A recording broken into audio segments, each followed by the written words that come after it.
야, 이 부장! 네가 부장이면 땅이야? 뭐? 저 인간 저것들 쟤 오늘도 술술 풀리고 안 먹고 회수 갔냐? 내일도 신체 상태로 출근하겠구만. 아유. 고려 생활건강 술술 풀리고 음주전 한포가 당신을 지켜드립니다. 특허받은 천연 유래 성분 숙취 해소제 술술 풀리고를 은하계 최저가로 딴지마켓에서 만나보세요. 한글도 남보다 빨리 깨치고 참 똑똑했는데 갈수록 실력이 뒤처지는 것 같아 걱정이에요. 혹시 초등학교 교과서 본 적 있어요? 어려운 어휘가 너무 많아요. 학교에서는 어휘 개념을 하나하나 설명해 줄 시간이 정말 부족하잖아요. 그럼 어떡하죠? 내 아이의 어휘만큼은 내가 책임져야죠. 어휘 공부의 정성. 초등어휘 3천, 초등어휘 5천. 검색창에 초등어휘 3천을 쳐보세요. 자려고 누웠는데 저스툰 지루한 지하철에 저스툰 자려고 누웠는데 지루한 지하철에 클래스가 다른 재미 저스툰 클래스가 다른 재미 저스툰 웹툰 웹소설은 저스툰 클래스가 다른 재미 저스툰 다시 날씬해지고 싶어. 다이어트 해야 하는데 좀 간단한 방법 없을까? 1522-6648 1522-6648 혹은 비타샵을 검색해주세요.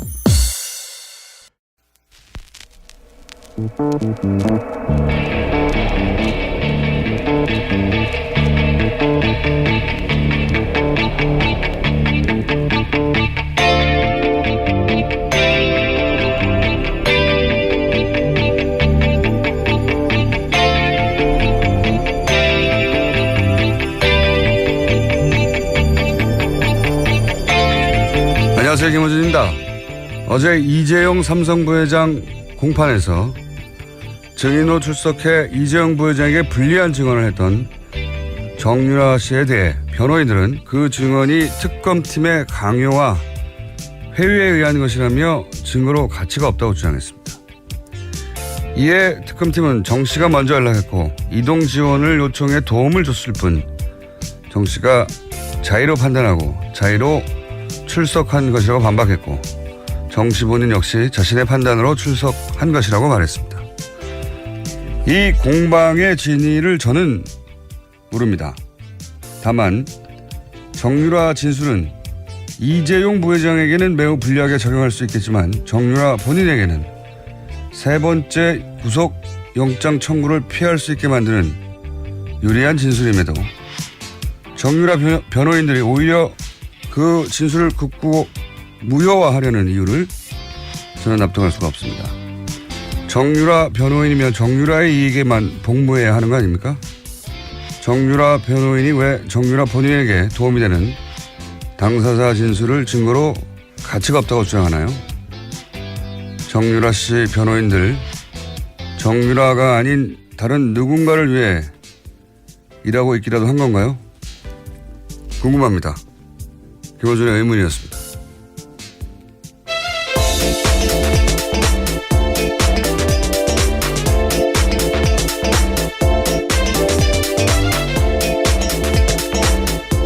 시사인의 김은지입니다.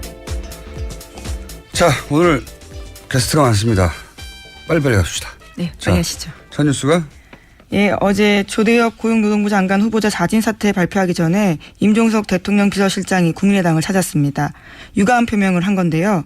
국민의당은 임 실장의 발언을 청와대 사과로 받아들이고 추경안 심사와 정부조직법 처리 등 국회 의사 일정에 참여하기로 결정했습니다. 국민의당도 이제 이 시점쯤에는 참여해야 하는데 면을 세워달라는 거죠. 예. 그래서 비서실장이 이 정도면 되겠어 하고 제스처를 취해준 거고. 예. 이 패키지들 사이에 조대엽 고용노동부 장관 후보자 사태도 포함된 것으로 보이고 또 관련해서 이제 추미애 대표를 두고도 말이 많죠. 이 과정 중에. 네, 어제 속칭 대리사과 논란이 있었습니다. 사과를 했다, 사과가 아니다, 뭐 추 대표하고 청와대하고 뭐 관계가 나빠졌다, 등등 나오는데 이게 기본적으로 저는 이게 내부에서도 당 내부에서도 말이 많다니. 제가 보기에는 후천성 야당 증후군이라고 있어요. 뭐 그런 거 일종인데 야당을 오래 하다 보면은 일단 자기가 옳은 말을 해요. 분명히 옳은 말인데 상대가 세게 나오잖아요. 흠칫. 이거 역풍부나 역풍 민감성 피부가 되거든요. 야당을 오래 하면. 그래서 지대 역풍이 불까봐 혹은 반발이 심하면 목소리가 잦아들면서 내부에서 거봐 왜 그랬어 그렇게 세게 말했어 나중에 해도 되잖아 타이밍이 안 맞잖아 뭐 맞는 말도 표현이 좋아야지 뭐 이런 얘기를 하기 시작해요. 내 맞는 아내 증후군이라고 유사한데 이게 왜냐하면 하도 종편을 비롯해서 편들어주는 언론도 없고 얻어 터지다 보니까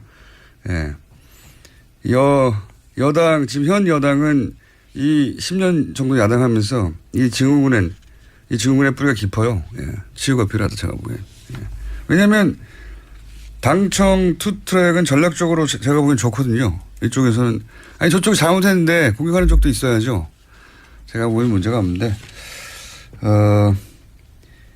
이런 증후군을 겪지 않는 분들도 있어요. 대단히 뻔뻔한 강한 멘탈의 소유자들이 있습니다. 야당할 때 필요한 자세인데 제가 보는 그분들 중에 국민의당에 계신 분들이 많아요. 강한 멘탈의 소유자들. 세게 나오니까. 제가 보기에는 아무 문제가 없는 것을 야당 후천성 야당 증후군을 겪고 있는 분들이 많다. 치유가 필요하다. 저는 그렇게 봅니다. 자 다음 뉴스는요. 네, 그래서 정부 여당은 오늘부터 추경안 심사에 본격 착수합니다. 오늘 18일 본회의 처리 방침을 세웠는데요. 이와 함께 헌법재판소장 후보자 인사청문 특별위원회도 김미수 후보자 인사청문 보고서 채택 여부를 논의할 계획입니다. 그렇군요. 근데 지금 사람들이 이제 인사청문회에 관심이 훅 떨어졌어요. 강경화, 김상조 두 분 인사청문회 때 피크에 올랐었는데 저런 정도의 사람들도 문제 삼았는데 나머지도 그냥 시비가 거는 거겠지 하는 그런 접어버리는 관심을 선택과 집중을 했어야 되는데 야당이 인사청문회 앞으로 큰 화제가 안 될 것 같습니다. 문제가 있는 분들이 나올 수도 있지만 큰 화제는 안 될 것 같아요. 전국을 흔들 정도로. 네, 남은 인사청문회 일정도 사실 몇 개 없습니다. 하나 있고요. 또 정부조직법 통과되면 중소기업 벤처부 관련된 인사청문회가 있을 예정입니다. 자, 다음 뉴스는요. 네, 서울남부지검 공안부가 이용주 국민의당 의원 김한무개 보좌관의 휴대전화를 압수해서 분석 중이라고 밝혔습니다. 남부지검 관계자는 김 보좌관은 공명선거 추진단에서 일한 사람이다라고 밝히고 있는데요. 김 보좌관은 지난 5월 4일 이용주 의원실에서 이준서 전 최고위원, 공명선거 추진단 김성호 수석부단장, 김인원 부단장 등이 이유미 씨가 조작한 제보의 공개 여부를 검토할 때 함께 있었던 사람입니다. 검찰은 이르면 오늘 김성호 전 수석부단장과 김인원 부단장도 소환 조사할 예정이고요. 오늘 이유미 씨는 구속 기소될 방침입니다. 이게 이제 검찰 수사를 통해서 현재까지 언론 보도로 밝혀졌다고 알려진 거는 이준서 전 최고위원이 이유미 씨가 기자회견 다음 날에 사실상 제보자가 없다고 하는 문자를 보냈는데 그 문자를 지워버렸다는 거잖아요. 지워버렸다는 사실을 밝혀낸 거죠. 제보자가 없다는 문자를 보냈고 그 문자를 받은 거예요? 네, 그와 관련해서는 검찰에서는 확인이 어렵다라고 이야기를 하고 있긴 한데요. 머니투데이가 보도했습니다. 아마 뭐 속칭 빨대를 통해서 얻은 정보겠죠. 검찰 내. 그럼 어떻게 대응하는 게 정상이냐? 제보자가 없다고 하니까 기자회견을 해버렸는데 이미 대대적으로 깜짝 놀라서 이유미 씨에게 정말 제보자가 없냐고 본인이 몰랐다면 되물었어야 되죠. 그렇지 않습니까? 그런 대화가 없잖아요. 의심을 가질 수 있는 대목이고요. 그리고 검찰이 이제 그 문자가 정말 삭제됐다고 파악이 됐다면 삭제됐다 그 제보자가 사실상 없다라는 문자를 받고 나서 그 다음에 또 다시 추가적으로 기자회견을 했단 말이죠. 그때는 복수의 관계자, 뭐 전화 통화도 했다 등등의 표현이 나오는데 사실이 아닌 거죠. 네, 허위 사실을 인지했다라고 검찰은 판단하고 있는 거죠. 여기서 이제 남은 것은 그 말을 그러면 이준서 최고가 사실상 제보자가 없다고 말했는데도 불구하고 더 세게 나간 것인지 아니면 도대체 어떻게 사실상 제보자가 없다는 문자를 보냈는데도 더 센 기자회견이 추가로 나갔느냐. 논리적으로 다음 질문은 그거죠. 예. 그걸 밝히려고 하겠죠. 자, 이건 여기까지 하고요. 다음 뉴스는요. 네, 이런 가운데 국민의당은 문준용 씨의 특혜 취업 의혹을 수사하자면서 특검법을 발의했습니다. 문준용 씨 취업 관련 특검법안에는 국민의당 의원 40명 전원이 이름을 올렸습니다. 말씀드렸잖아요. 예. 이게 발의될 리가 없다고. 법적으로도 그렇고. 예. 뭐 당내에서도 역풍을 우려한다는 뭐 코멘트들도 있던데 역풍조차 없을 수도 있어요. 이게 무서운 겁니다. 악플보다 무플이 무섭다고. 특검을 발의했는데 그게 말이 되냐고 막 거센 역풍조차 없이 그럴 수도 있겠다는 생각이 듭니다. 지금 국민당의 스탠스는 이렇게 살 수 있는 길이 아닌 것 같은데. 다음 수는요? 네, 박근혜 전 대통령은 어제도 재판에 나오지 않았습니다. 발이 아프다라는 이유였는데 이번 주 들어서 세 번째입니다. 왼쪽 네 번째 발가락이 아파서 휠체어 신세까지 지게 됐다라는 겁니다. 이에 따라 구치소의 소견서를 재판부가 검토했습니다. 그런데 불출석 사유로는 부족하다라면서 법적 조치를 경고했고 그러자 유영하 변호사가 서둘러서 구치소를 갔다 왔습니다. 그리고 나서는 박근혜 전 대통령이 다른 신발로 갈아 신고 오늘 오후 재판에 출석하겠다라고 밝혔습니다. 다른 신발로. 왜냐하면 구치소 진료 내역이 특이 소견 없음이거든요. 네, 어제 JTBC가 그렇게 보도했습니다. 그러니까 재판부 입장에서도 특이 소견 없다고 그러는데 강제 구인할 수 있다고 했겠죠. 그건 모양새가 참 나쁘잖아요. 네. 그래서 다시 나온다고 해야 되는데 핑계가 없으니까 다른 신발을 신고 나온다고. 네. 아프실 예정인데 이번엔 그렇게 오래는 못 하셨네요. 네, 서울구치소 관계자는 박근혜 전 대통령이 발고통을 지속적으로 호소해서 연고 정도의 처방을 받은 것으로 안다라고 밝혔는데요. 별도의 치료는 받은 내역이 없다라는 겁니다. 그러니까요. 엑스레이나 뭐 찍었는데 이상이 없다고. 예. 자, 이번 아프실 계획은 여기서 끝나는 것 같네요. 다음 아프실 계획이 또 있을 것 같은데. 자, 다음 뉴스는요. 최순실 씨가 정유라 씨에 대해서 딸과의 인연을 끊어버리겠다라면서 크게 화를 냈다라는 동아일보 보도입니다. 어제 그 증언으로? 네. 네. 이재용 부회장 재판에 나와서 한 이야기 때문인데요. 굳이 증언을 하겠다면 자신이 먼저 하려고 했는데 나중에 하라고 했지만 말을 안 들었다라면서 화를 냈다는 겁니다. 요 건 관련해서는 저희가 최순실 씨 가족을 오랫동안 취재했던 주진우 기자가 도대체 뭐 새벽에 누가 왔다느니 뭐 성명불상자가 나타났다느니 뭐 이영대 변호사 주장이죠. 예, 어제 얘기했었지 않습니까? 그 전후 사정이 어떻게 되는지 최 씨가 좀 오랫동안 취재했던 주진우 기자 잠시 후에 연결해 보겠습니다. 자, 다음 뉴스는요. 네, 이탈리아 RCS 프로그램 기억나시는지 모르겠는데요. 2015년에 국정원 사건이었습니다. 네. 이와 연루되어서 임 과장이라고 국정원 과장이 자살한 바가 있는데요. 유족들이 사망 2주기를 앞두고 타살 의혹을 제기했습니다. 이게 이제 타살 의혹이 상당히 있는 것이 누구도 단정할 수는 없습니다만 있는 것이 당시 보도로는 시신의 외상 침입 흔적이 전혀 없다고 그랬거든요. 타살 혐의점이 없다고 보도됐어요. 근데 지금 2년 후에 그 임 과장의 부친이 나만 봤는데 다른 가족들은 못 봤다는 거죠? 나만. 네, 예. 염하는 사람도 한 명 봤다 예. 이렇게 주장하고 있습니다. 그렇죠. 가족 중에는 나만 봤는데 얼굴에 성한 것이 없었다. 상처투성이었다는 거잖아요. 그러니까 이 보도를 한 기자들 중에 실제로 그 시신을 본 사람이 아무도 없다는 겁니다. 실제로는. 그냥 경찰 아마도 그 뒤에 국정원이 불러주는 대로 기사를 쓴 거죠. 외상이 전혀 없다라고 기사를 냈다는 거는 사실관계가 완전히 다른 얘기잖아요. 직접 본 염하는 사람 그리고 가족 중에 유일하게 아버지. 그때 당시에는 아버지가 이제 손녀가 임 과장의 딸이죠. 손녀가 육사를 다니고 있어서 불이익을 당할까 봐 얘기를 할 수 없었다는 거지 않습니까? 관련해서 아무 말도. 제가 알기로는 오늘 인터뷰가 CBS에서 있는 걸로 아는데 내일도 오늘 오후에 그 기사가 이제 풀리면 많은 분들이 좀 더 자세한 내용을 알겠죠. 저희도 잠시 후 일부에서 첫 번째 인터뷰에서 이 사안을 다루겠습니다. 자, 오늘 여기까지 하고요. 다음 주에 뵙겠습니다. 지금까지 시사인의 김은지였습니다. 감사합니다. 자, 이어서 방금 말씀드린 대로 어제 이재용 삼성부회장 공판에 깜짝 출석한 정유라 씨 전후사정 최 씨 가족을 아주 오랜 시간 취재해온 주진우 기자 연결해서 잠깐 어떤 사연인지 들어보겠습니다. 안녕하세요. 안녕하십니까. 예, 어색한 관계. 자, 정유라 씨 변호인에 따르면 새벽 5시경 어제 주장입니다. 빌딩 앞에 대기 중인 승합차의 성명불상자들에 의해서 정유라 씨가 태워져서 사라졌다라고 주장하는 건데 성명불상자가 누굽니까? 제가 취재한 바로는 그 당시에 정유라 씨 집 앞에 성명불상자가 두 그룹이 있었습니다. 두 그룹이요? 그런데 네. 예. 한 팀은 정유라를 픽업한 특검팀이었고요. 아하. 한 팀은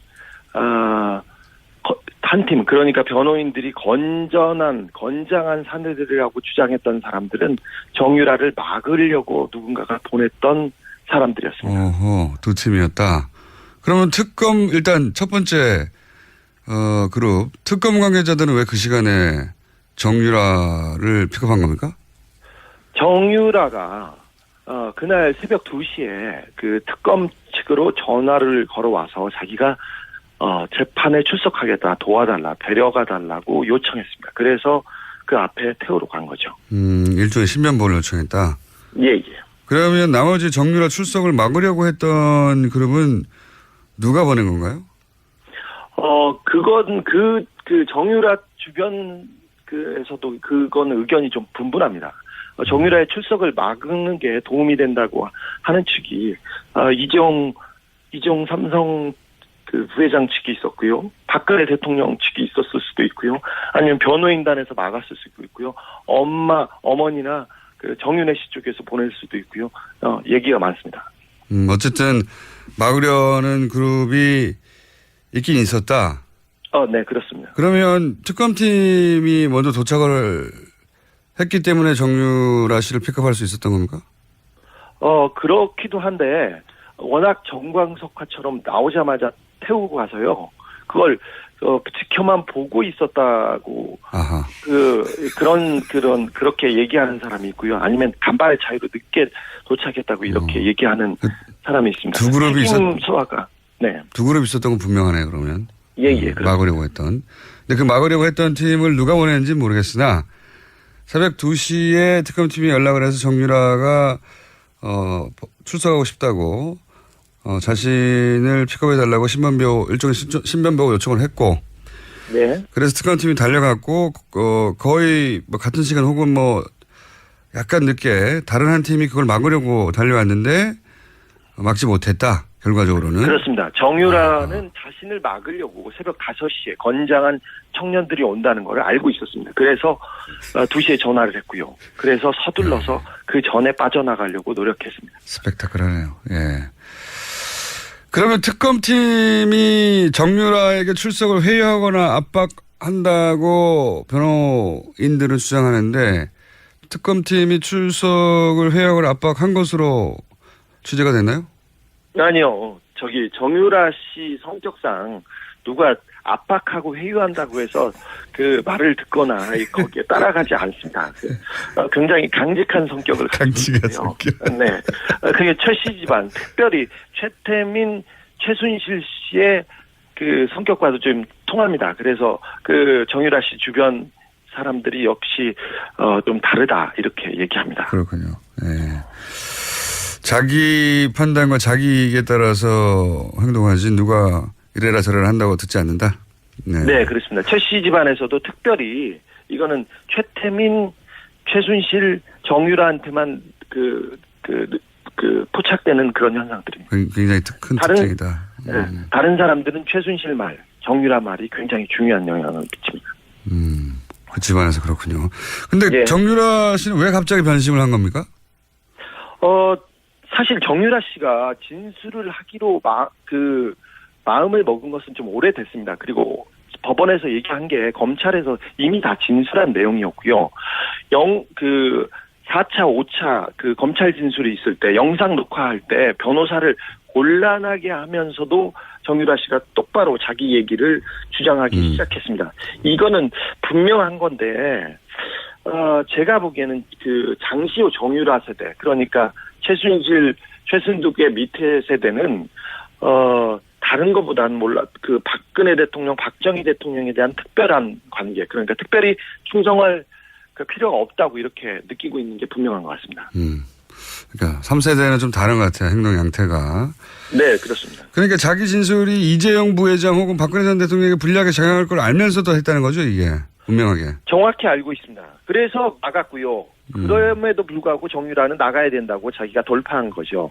그래서 어찌 보면 정유라는 자신의 변호인들이 자기보다는 박근혜 대통령, 특별히 또 이재용 부회장을 위해서 움직이고 있다는 것을 정확하게 알고 있었어요. 그럼에도 불구하고 자신의 진술이 그들한테 불리하게 반영될 건 알면서도 정유라가 정확하게 지금 자기 얘기를 하고 있는 겁니다.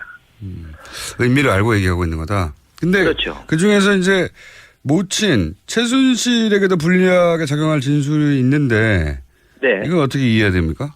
최순실 그러니까 특별히 엄마한테도 불리하게 작용한다는 걸 정확하게 알고 있습니다. 정유라는. 하지만 정유라와 최순실 관계를 일반적인 가족, 일반적인 모녀 관계하고는 조금 달리 보는 게 맞습니다.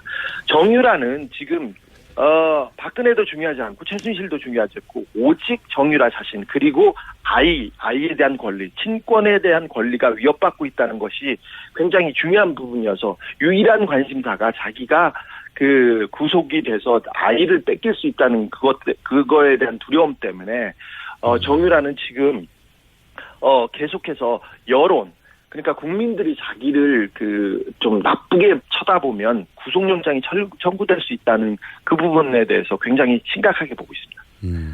혹시 이 전체 과정에서 워낙 이제 돈 얘기가 빠지지 않는 집안이라 돈 얘기가 오고 갔는지에 대한 정보는 구체적인 정보는 없습니까?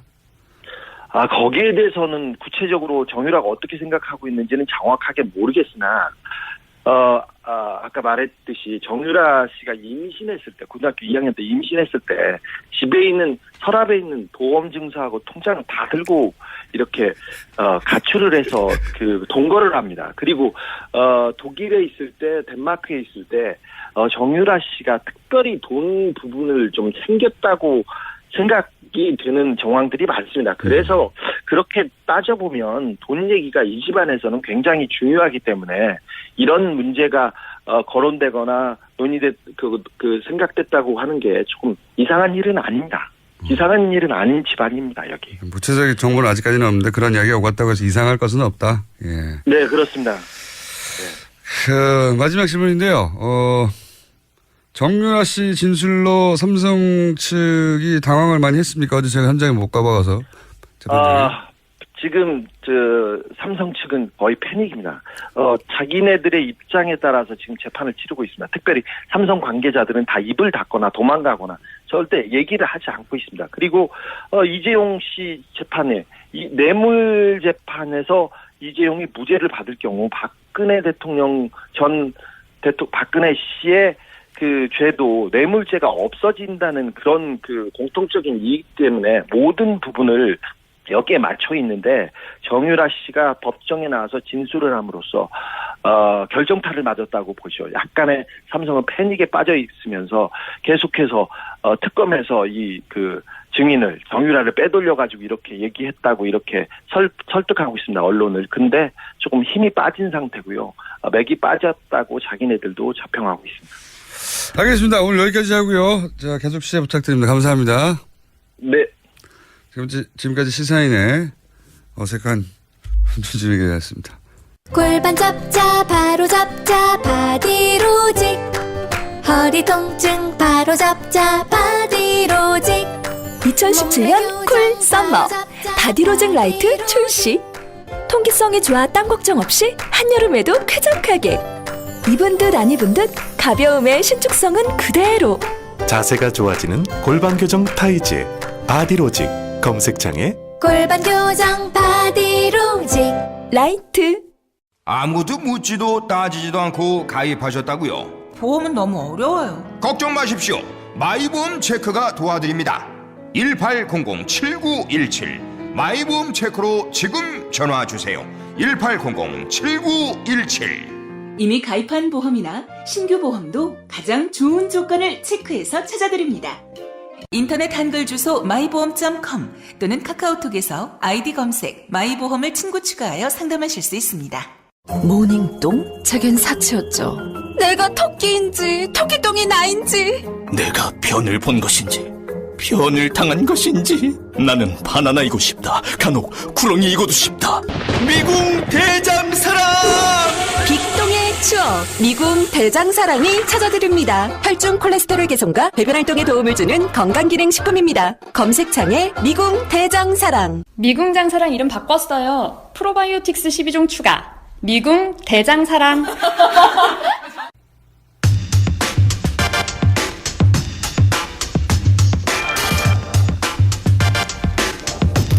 국정원 직원 마티즈 자살 사건으로 불리는 사건 기억하십니까? 이탈리아 해킹 프로그램을 국정원이 구입했고 국내 사찰용으로 사용됐다는 의혹이 불거지자 관련 부처의 실무 책임자였던 임모 씨가 유서를 쓰고 사망한 채 발견된 사건입니다. 그런데 그 자살 현장으로 갈 때 마티즈를 타서 마티즈 사건이라고 불립니다. 자, 당시는 시신의 외상 침입 타살 혐의점이 없다고 보도됐는데 어제 임 과장의 부친이 완전히 새로운 증언을 내놨습니다. 발견 당시 아들은 얼굴과 몸에 상처 투성이었다. 이 문제 다뤄보겠습니다. 두 분 나오셨는데요. 본인 소개를 해 주십시오. 이 시대의 참 정확인 정청래입니다. 정확인. 정확하게 이 사실을 기억하고 있습니다. 당시 안행이 간사였습니다. 그렇죠. 안행이 간사로서 경찰 소방서 대상으로 질의하였고 제가 현장에도 가서 추적도 해봤고요. 그렇죠. 거의 탐정 노릇을 하셨고 네. 또 한 번 나오셨습니다. 예, 프로파일러 배상원 교수입니다. 자, 두 분 모두 당시에 이 사건이 자살로는 도저히 믿기지 않는다고 여러 방송을 통해서나 지면을 통해서나 주장을 하셨어요. 근데 2년 만에 다시 이 이야기를 본격적으로 거론할 만한 사안이 나왔습니다. 우선 얼굴과 몸에 상처가 많았다. 네. 이렇게 하자 그거는 화재 때문에 상처가 난 거를 부친이 잘못 오인한 것이다. 이런 해명이 나왔잖아요. 당시는 화상 이런 얘기가 전혀 나오지 않았고요. 네. 그리고 제가 그 시신 사진도 실제로 경찰이 보여줘서 봤거든요. 그런데 불나지 않았어요. 연기 때문에 질식사 하는 걸로 추정을 했었는데 거기에 화상을 입었다는 것은 도저히 이해할 수 없죠. 그것도 얼굴도 사실 제사히 볼 수는 없었잖아요. 경찰 해명은 화상이고 그런데 이제 부친은 타박상으로 주장을 하고 있는 것 같아요. 지금. 네. 지금 아마 CBS 지금 인터뷰. 뼈까지 이렇게 상하지 않았나 할 정도로 많이 맞았다는 얘기죠. 그렇죠. 예, 아무래도 이제 그 당시에는 시신을 보셨을 때는 옷을 입고 있는 상태였기 때문에 부검하나 검안할 때는 옷을 탈의한 상태고 그렇죠. 그때는 이제 말하자면 그 멍이라든가 이런 게 나타나니까 부친께서는 그걸 보신 거고 그러니까 사진상으로는 나타나지 않을 수 있는 그러니까 아무리 그래도 자신의 아들의 그 타박상인지 화상인지를 구별을 못할 수는 없는 거죠. 그건. 그리고 번개탄으로 옷 입고 있는데 안에 화상이 있을 수 있나요? 예, 그건 사실 납득하기 힘든 부분입니다. 네. 미스테리입니다. 자, 그러면 그런 후에 여러 가지 얘기도 하셨습니다.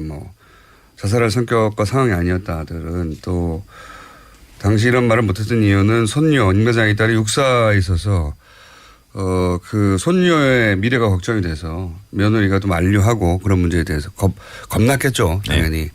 그러다가 이제 이주기가 돼서 비로소 용기를 내서 얘기를 한 건데 자, 지난 2년 전에 의원님이 직접 이 사안을 그 안행이 간사로서 사실상 탐정추로 추적을 하셔서 그 의혹을 7대 의혹을 사건 터지자마자 정리하셨잖아요. 네네. 다시 한번 말씀해 주세요. 빠른 속도를 말씀드리면요. 임 과장 부인이 112로 신고한 다음에 취소합니다. 그리고 확인해 보니 취소가 안 된 것 같다. 어떻게 알았죠? 취소가 안 된다는 것을. 그리고 다시 재신고를 합니다. 석연치 않습니다. 그런데 나중에 정보위에서 신경민 의원이 들은 바를 전해준 것은 뭐냐면 국정원 3차장 임 과장이 소속이 국정원 3차장 소속이었는데 오전 8시 40분에 119로 신고해라 이렇게 지시를 내렸답니다. 국정원에서 네. 연락 와서. 두 번째는 그 말도 안 되는 거죠. 그렇습니다. 소방대원들이 현장에 가서 거미줄 치겠다고 무전을 합니다. 네. 보통 거기에는 제가 현장에 가봤는데요. 핸드폰이 터지지 않습니다. 그럼 무전을 할 수밖에 없는데 거미줄을 치겠다는 것은 핸드폰으로 통화하겠다는 겁니다. 그 이제 은어죠 자기들끼리. 네. 무전하다가 무전은 이제 개방된 채널로 누구나 다 들을 수 있으니까. 핸드폰으로 바꿔라. 네. 이게 이제 거미줄 치자는 건데. 근데 무전하는 동안에도 발견했다는 말이 없었던 겁니다.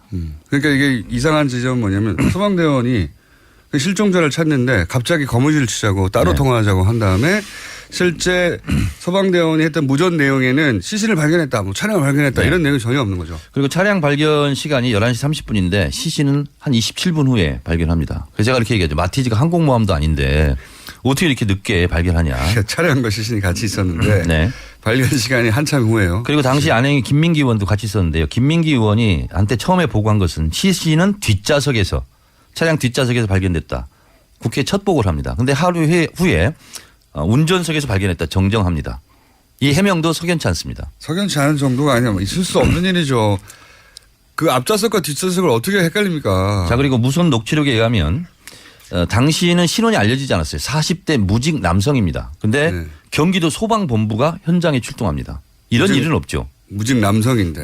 네. 그리고 여섯 번째는 제가 이제 그때 당시에 7대 의혹을 제기한 것 중에 여섯 번째는 소방본부가 경기도 소방본부가 출동했다는 건 무직 남성으로 신고를 했는데도 불구하고 소방본부는 이미 알고 있었다는 거죠. 다른 데서 연락 받아가지고. 네. 그렇죠. 신원 알고 있었다. 그리고 임 과장 집을 제 아파트를 가봤어요. 바로 옆에 용인 동부경찰서가 있습니다. 바로 앞에. 근데 신고를 하려면 바로 옆에 있는 데 가서 해야 되잖아요. 그렇죠. 급한데. 근데 5km를 운전해가지고 동백 소방파출소로 가서 하죠. 이상한 일입니다. 근데 소방파출소와 경찰파출소가 바로 옆 건물로 붙어 있습니다.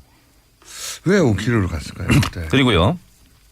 임 과장 마티즈 차량을 사망 다음 날 바로 폐차하죠. 처음에 발표는 장례식 다음 날 발표했다고 그러는데 JTBC 특종에 의해서 다음 날 폐차한 걸로 되어 있는데 이게 제가 제기했던 7가지 의혹인데 그 후로 저희가 안행일을 하면서 그 업체 폐차 업체는 또 국정원 거래업체라는 걸 JTBC가 네, 그렇습니다. 네.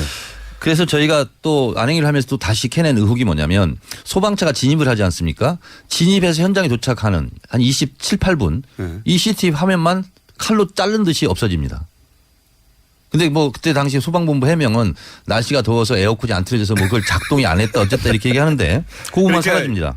이 말씀 뭐냐면은 그 현장에 도착을 해가지고 최초의 순간들이 사라졌다는 거예요. 네. 그렇죠. 그랬어요. 네. 가장 중요한 장면만 사라졌어요 지금. 그 차량에 달려있는 CCTV가 있는데 그걸 보려고 했더니 어떻게 조처를 했는지. 그리고 이제 거기가 화산이 34번지인데요.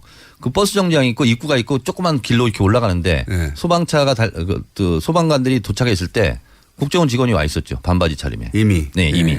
그리고 그 마티 차량이 발견된 그 현장에도 국정원 직원이 또 있었다고 알려지고 있습니다. 최초에 사실 국정원이 이제 가족에게 출근 시간이 8시인데 한두 시간 늦었다고 해가지고 갑자기 실종 신고를 하라고 국정원 차장을. 이게 말이 안 되는 상황이죠. 죽는지 알고 있었다는 거죠. 네. 그리고 진짜 의심스러운 거. 이것도 이제 김민기 의원이 지역구예요. 거기가 근처. 그래서 본인이 그냥 대충 이렇게 추리닝 입고 가서 본대요. 이렇게 보는데. 트레이닝복이라고 해주십시오. 전직 국회의원님. 추리닝.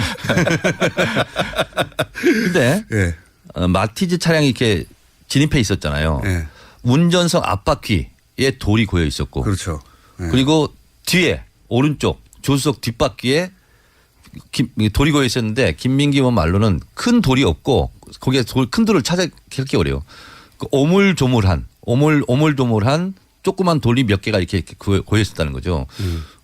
아니 근데 죽을 사람이 무슨 차가 뒤로 움직일까 봐. 이제 곧 죽는데 이게 말이 안 되지 않습니까? 그러니까 이 사실도 크게 보도되지 않았는데 현장에 가신 분들이 아는 거죠. 차량이 뒤로 밀리지 말라고.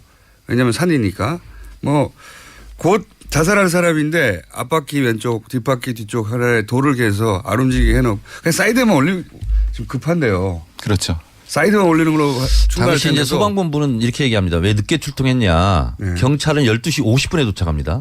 엄청 늦죠 경찰은. 근데 소방본부하고 8차례 통화를 합니다. 장소를 못 찾아가지고.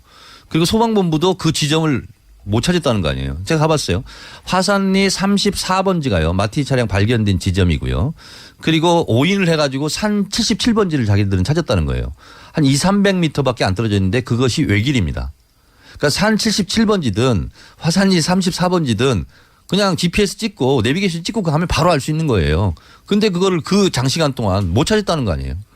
자, 여기까지가 이제 당시 안행이 간사라도 현장을 직접 보고 또 경찰의 질의하고 소방서의 질의해서 들은 이야기 중에 너무 이상한데 라는 내용들을 간략하게 되짚어 본 겁니다. 의원님은 이제 들어가셔도 됩니다. 집 근처이기 때문에 좀 이따 갈게요. 자, 이제 이런 이야기들도 있지만 또 자살로 보기엔 너무 어렵다는 정황은 이외에도 너무 많았어요. 그렇죠? 좀 정리를 해 주십시오. 예, 기본적으로 이제 그 마티즈 안에서의 상황. 말하자면 뭐 번개탄을 앞뒤로 피워놓은 상황과 그리고 유서가 있었던 그 공간에 대한 문제들. 그러니까 초기에는 그 뭐 번개탄이 조수석에 있었다. 또 다른 거는 또 이제 바뀐 거는 조수 앞에 있었다라고 하고 그럼 지금 문제와 상충되는 부분이죠. 시신이 오른쪽으로 살짝 그 옆에 있었다라고 하면은 분명히 그 번개탄의 열기에 의해서 머리카락이 타거나 이랬어야 되는 부분인데 그게 설명이 안 되는 겁니다. 그랬더니 아까 의원님 말씀하신 것처럼 그러면 애초에 시신은 뒤에 있었던 게 맞다. 그래야지 이게 설명이 될 수 있는 거다. 근데 왜 앞쪽으로 이거를 옮겼다고 이제 바꿨어야 되느냐? 라고 하면 앞쪽에 발견됐다고 나중에 말을 바꿨죠 나중에. 바꿨어야 하느냐라고 하면은 그것은 이제 보통 이제 그 이 열기 때문에 그 번개탄 바로 옆에서 이 자살을 하게 되면은 사실 굉장히 뜨겁습니다. 질식하기 전에 너무 뜨거워서 그렇죠. 견딜 수가 없으니까. 그래서 이제 자기도 모르게 이제 나오게 됩니다. 고통 때. 그래서 이제 그게 이제 흔히 말 바깥에서 문을 잠그지 않는 한 그 안에서 이제 어떤 요동 같은 거라든 이게 있어야 됩니다. 그러니까 그 상황을 설명하려고 하면은 앞자리를 옮기는 게 맞는 거죠.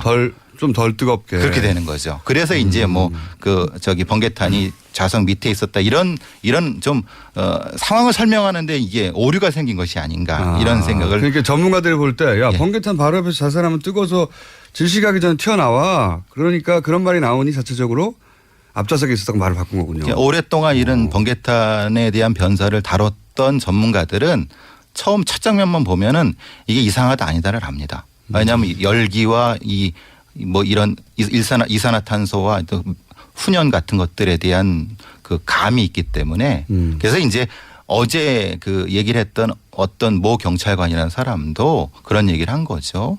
화상을 입었을 것이다라고 얘기를 잘못 얘기한 겁니다. 그럴 수 있는 상황이 아닌데 그래서 이제 지금 상황이 벌어지는 거죠. 또 하나 의문점으로 그때 저희가 지적했던 것이요. 현장에 제일 먼저 소방관이 도착을 해서 소방관 중에 제일 먼저 문을 연 분은 신모 소방장이고요. 그다음 2차로 연 사람은 권모 소방장입니다. 근데 1차로 열었던 신모 소방장의 지문이 없어집니다. 안 보여요. 근데 없어지면 다 없어져야 되잖아요. 근데 권모 소방장 지문은 나옵니다. 그래서 제가 그랬어요. 제일 먼저 문을 연 사람의 지문은 없다. 두 번째 연 사람은 있다. 이게 뭐냐 도대체 이런 거고. 또 하나는 지문 감식을 잘 해야 되지 않습니까? 요즘은 지문 조그만 흔적 하나 가지고도 살인범을 잡고 있잖아요. 며칠 전에 뉴스에 가면. 쪽지문이. 근데 쪽지문 17개가 나옵니다. 이거에 대한 조사를 안 합니다. 17개요? 네. 7명도 아니고? 네. 그러니까 지금 의원님 말씀하시는 상황을 보면은 첫 장면에 신모 소방관이 열었을 때의 상황과 두 번째 그 소방관이 열었을 상황이 틀린 거죠. 시신의 상황이나 이런 것이 틀렸다고 합리적으로 추론할 수가 있는 거죠. 첫 번째 이후에 뭔가 작업이 있고 닦인 정황 이런 걸 의심해 볼 수 있는 거예요. 그래서 제가 그때 의혹을 제기했던 것이 처음에 소방관들이 가서 찍었던 임모 과장의 시신 상태와 나중에 12시 50분에 이제 경찰은 아주 늑장 출동해요. 저희들은 왕따 당했다. 경찰이 아니 어떻게 12시 50분에 도착을 해요. 소방은 훨씬 더 일찍 갔고. 근데 소방관도 한참 헤매다가 갔고. 근데 그 시신 상태가 틀린 것 같다. 왜냐하면 제가 봐도 좀 틀렸어요. 그때 나중에 경찰이 뭐 부랴부랴 와서 사진을 갖고 와서 사진을 찍는 각도가 틀려서 그렇습니다. 달라서 그렇다. 네, 그렇게 이제 해명을 했는데 제가 봐서는 이게 달라요. 그래서 만지지 않았나 시신을 현장이 보존이 안 됐다. 저렇게 강력하게 그때 의혹을 제기했었죠. 기본적으로 이제 사진을 찍는 각도는 매뉴얼이 있습니다. 그러니까 각도 때문에 그렇다는 거는 어떤 경찰관이 얘기했는지 그 사람은 반드시 징계를 받아야 됩니다. 그거는 뭐 그리고 그 정도 늦게 왔다고 하면 이건 상당히 욕을 먹는 정도가 아니라 징계를 받아야 되는 거죠. 이게 변사 사건이 발생했으면 가장 우선 도착해야 되는 부분인 거고요. 그래서 보통 현장에서는 소방관과 경찰이 이제 그것은 일종의 경쟁 같은 걸 하는 시스템인데 뭐 최대한 늦게 왔다. 이거는 그게 고의적이든 어쨌든 간에 그건 상당히 문제가 있는 부분인 거죠. 그러니까 위치 추적이요. 10시 17분에 이제 소방이 되거든요. 그러면 화산리에 가면 버스 정류장이 있습니다. 거기서 이제 농수로 같은 데를 타고 이렇게 올라가는 데거든요. 화산리 버스 정류장에서 그리 멀지 않아요. 그러면 10시 17분에 위치 추적을 하면은요. 이거는 30분이면 바로 가야 되는 거예요. 근데 다 늑장 출동하고 오히려 경찰은 12시 50분에 그 장소 가요. 말씀하시니까 또 생각나는 게 그 새벽에 거기 가서 굳이 지금 이제 수풀이 빽빽하고 기억에 나실지 모르겠는데 경사진대로 올라가는데 거기는 차량이 가는 길이 아니거든요. 차량이 그렇죠. 가는 길이 아니고 근데 굳이 차가 올라갔어요. 차가 올라갔고 올라가기 전에요. 이렇게 쇠사슬 같은 경우를 이렇게 엮어놔요. 외부 차량 진입 못하라고. 그러니까 차량이 올라갈 수 있는 길도 아니고 차량이 다니는 길도 아니고 그런 아주 좁은 오솔길을 마티즈가 굳이 거기까지 올라갑니다. 그죠?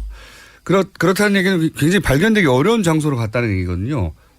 보통 자살하는 사람들은 제가 이제 백 교수님이 2년 전에 했던 얘기를 기억하는데 자살하는 사람들은 발견되고자 하는 욕구가 있다. 네, 그렇죠. 그 관점에서 이 현장이 너무 이상하다고 말씀하셨잖아요. 그렇죠. 그러니까 이제 그게 상충되는 겁니다. 자기가 지금 유서를 써갖고 억울하다, 해서 내가 억울한 걸 이제 보여주고 싶은 건데 장소는 후미진 곳이고 거꾸로는 또 휴대폰이 켜져 있는 상태라고 하면 휴대폰을 켜질 거면은 그냥 가까운 데서 하지. 그렇죠. 이 부분이 이게 두 가지 세 가지가 행동이 상충되는 부분이라는 겁니다. 상충되는 부분이라는 것은 그것은 각각의 행동의 주체가 다를 수 있다라는 것을 유출할 수 있는 부분인 거죠. 발견되고 싶은 것이 일반적인 자살 그리고 특히 지난 생각해 보시면 2년 반 전쯤에 그 서울시 공무원 조작 사건 때 자살을 시도한 비슷한 방식으로 국정원 직원이 있었습니다. 살아났지만 자살 실제 시도했는지도 모르겠지만 어쨌든 당시 보면 도로변에서 했단 말이죠. 네. 대부분이 도로변에서. 근데 임 과장은 휴대폰을 켜놔요. 발견되고 싶은 거죠. 유서도 바로 옆에 놔둬요. 자기 사정을 알길 원하는 거죠. 근데 차량은 도저히 발견하기 힘든 곳에 가가지고. 그렇죠. 이게 네, 앞뒤가 안 맞는다. 아버지의 증언에 의해서 새롭게 제가 제기되는 의문은 뭐냐면 임 과장이 마티즈가 패스헤로 TV에 찍힌 마지막 시간이 6시 23분입니다. 예. 자, 그러면 아버지의 증언에 의하면 그 6시 20분까지 갈 때 뭐 슈퍼 들고 편의점 들고 다 하거든요. 뭐 살 거 사고. 네네네. 실제로 그건 임 과장이 맞는 걸로 저희는 확인을 했어요. CCTV상. 근데 네. 얼굴이 그렇게 상처투석이라면 편의점을 못 가죠. 그렇죠. 그렇잖아요. 그렇죠. 상처는 그 이후에 있었다는 얘기네요. 그러니까 6시 23분 이후에 있었다는 거예요. 예리하십니다, 의원님. 오늘 네. 새로 나온 거네요. 그렇습니다. 그러면 6시 23분부터 사망 시간까지. 근데 처음에 이제 보고를 하는 것이 사후 경직이라고 얘기합니다. 소방관이 처음. 그건 전문가 이쪽에 계신데. 네. 근데 사후 강직은 사후 강직이 나타나는 것이 사망 5시간, 6시간 그 정도 전에 죽었다는 거예요. 그리고 나서 사후 강직이 일어난다는 거거든요. 첫 번째 발견이 사후 강직이다 이렇게 얘기해요. 그러면 아버지의 증언이 맞다면 6시 23분 이후에 구타를 당했거나 폭행을 당한 거죠. 그래서 가능성이 있는 거죠. 지금. 가능성이 있는 거죠. 네. 시간상으로 이제 사후 강직이 당시에는 7시간, 네. 최대 7시간. 근데 이제 외부 조건에 따라서 5시간. 이게 사실은 애매한 그 언저리에 있는 상황에서 그런 부분이었고 의원님 말씀하신 대로라고 하면은 그 시간이 조금 이제 흐트러질 수 있는 거죠. 주장하는 부분에 대해서. 그리고 또 그 교수님이 그때 당시 굉장히 강력하게 얘기했던 것 중에 하나가 유서의 내용이 이상하다. 유서가 발견되는 정황들, 그러니까 발견되고 싶은 것과 발견되지 않기를 원하는, 그러니까 발견되지 않기를 원했다기보다는 은밀한 곳에서 뭔가 작업이 필요했던가 이런 추정할 만한 그런 의심이 드는 상반되는 징후가 있다고 하셨는데 유서 내용 자체도 너무 이상했잖아요. 그 대목도 짚어주셨는데 그때. 예. 유서에 이제 저는 가장 충격받았던 게 감사합니다로 끝나는 유서입니다. 정말 어처구니 없는데. 예. 유서로서는 있을 수 없는. 그렇죠. 유서 마지막에 감사합니다라고 써 있어요. 그렇죠. 그리고 그 첫 장은 이제 그 원장님, 국장님 세 분을 다 언급하면서 실제로는 내가 잘못된 거 없고 막 이렇게 내국인 사찰은 절대 없다. 절대 없다. 그리고 유서에 첨언, 첨삭 이런 게 나타나거든요. 첨언, 첨삭 감사합니다. 그 보통 유서를 3,000개 넘게 연구한 그런 심리 분석 이런 거를 봐도 감사합니다. 라고 이런 부분이 있을 수 있을까? 물론 있을 수는 있다고 봐도 너무 특별한 상황이라면 그렇죠. 특별한 상황이고 그럼 그 상황이라고 하면 실제로 자신이 죽을 거면 가족에 대한 여러 가지 면에서는 애틋함. 근데 그것도 좀 이상한 것은 가족을 보고 나왔잖아요. 보고 나왔는데 그 유서를 가족한테 한다는 거예요. 그러니까 이 부분이 이제 그 유서로서는 이상하다. 그때 당시에는 그런 문제점을 제기를 했었죠. 내국인 사찰은 절대 없었지만 자료는 다 삭제했다. 내용이 그렇습니다. 그러니까 이게 해킹 프로그램이 이제 들통나면서 벌어진 일 아닙니까? 그리고 그 당시 제가 또 정보회의를 저는 19대 초반기에 했기 때문에 저는 가장 믿을 수 없는 해명이 뭐냐면 이거는 북한 정보를 캐기 위해서 한 거다. 그거는 정보라는 것은 굉장히 민감해서 어떤 경로를 캔다 하는 것이 그것이 가장 고급 정보예요. 그걸 국정원 스스로 정보기관이 발설하는 경우를 그거 어디 있어요? 국내 사찰이 아니라는 말을 하기 위해서. 그렇습니다. 그러니까 그 정도로 코너를 몰렸고요. 임 과장이 사고 당일날 또 국정원에 가서 감찰을 받는 그런 날이었어요. 계속 연이어서 잠 못 자면서 감찰을 받은 거죠. 그리고 그날도 감찰을 받아야 되는 날이었어요. 그래서 이제 이 유서 내용 관련해서 내국인 사찰은 절대 없었지만 사찰이 절대 없다는 자료는 다 삭제했어요. 사찰이 절대 없으면 보여주면 되잖아요. 그리고 그러면서 국정원 업무를 방해받지 않게 해달라고 부탁하고 자살합니다. 자살의 유서 내용으로는 자살할 이유가 없어요. 국내 사찰도 없고. 유서에 당부의 말이 많죠. 그러니까요. 국정원 잘못이 없다 그러고. 국정원이 잘못이 없고 그러니까 이 자살하는 사람이 억울하거나 막 괴롭거나 이게 아니고 살차도 없고 자료도 다 삭제되어 있고 그러면서 국정 업무를 방해받지 않게 해달라고 한 다음에 그리고 감사합니다 하고 자살해요. 그러니까 역설적으로 보면 유서 내용으로만 치면 자살할 이유가 없죠. 아무것도 없는 사람. 네. 특히 마지막에 감사하다는 얘기는 오싹한 지점도 있습니다. 좀 저한테는 좀 충격적인 부분이죠. 이걸 다시 감사해달라는 그 감사가요? 이중적 메시지가 아니었을까. 그래서 이 내용을 보고 그런 얘기를 했었죠. 이거 누가 써준 거를 썼다. 그대로 옮겨 썼다. 그리고 본인의 입장이 아니라 국정원의 입장이 담긴 거다 이 안에. 이 한 사람의 죽음으로 더 이상 국정원에 대해서 문제 제기하지 말아달라라고 하는 국정원의 당부가 담긴 것이지 어떻게 이게 자살한 사람의 유서냐. 지금 시점에서도 2년 전에도 저는 이렇게 그걸 의심했었거든요. 지금 이제 그 부친은 손녀딸 임 과장의 딸이 이제 육사생도였어요. 그래서 딸 때문에 발사하기가 어려웠다 이렇게 얘기하잖아요. 저는 키맨이 누구냐 임 과장 부인이라고 생각합니다. 임 과장 부인은 지금 한 번도 언어 코멘트도 없어요. 아무것도 모를 수도 있고 너무 충격받아서 그럴 수도 있고 아니면 국정원에게 입을 다물라고 얘기를 들었을 수도 있고요. 그런데 임 과장 부인은 어찌됐든 동백 파출소로 바로 옆에 있는 동부경찰서로 가지 않고 5km 떨어진 데 운전을 해서 갑니다. 이상한 지점이죠. 그리고 112 신고했는데 취소가 안 된 걸로 확인되고 있다. 빨리 취소해달라. 그러 추정을 해보면 연락하고 있었다니 계속 누군가하고 통화를 하고 있지 않았을까. 아니면 동행했을 수도 있죠. 누군가. 그럴 가능성도 있고. 왜냐하면 그래야지 이걸 따라서 가지 사실은 남편이 실종됐다는 이 심리 상태. 게다가 회사에서 보통 회사니까 국정원에서 빨리 실종 신고하라는데. 그렇죠. 정신도 혼미한. 운전을 하러 가다가도 보이면 바로 신고해야 되는 게 아내 입장인데. 근데 왜 동백 파출소로 5km나 떨어져 갔냐라고 해명한 게 뭐냐면 딸이 미술학원이 그쪽에 있어서 그때 이렇게 그때 얘기를 했었어요. 자, 시간이 아쉽네요. 저희가 마무리를 할 만한 시간이 못 돼가지고 한 5분 정도 더 필요한데 3부에 한 3, 4분만 더 이어가도록 하겠습니다. 3부에서 다시 뵙겠습니다. 네. 김어준입니다.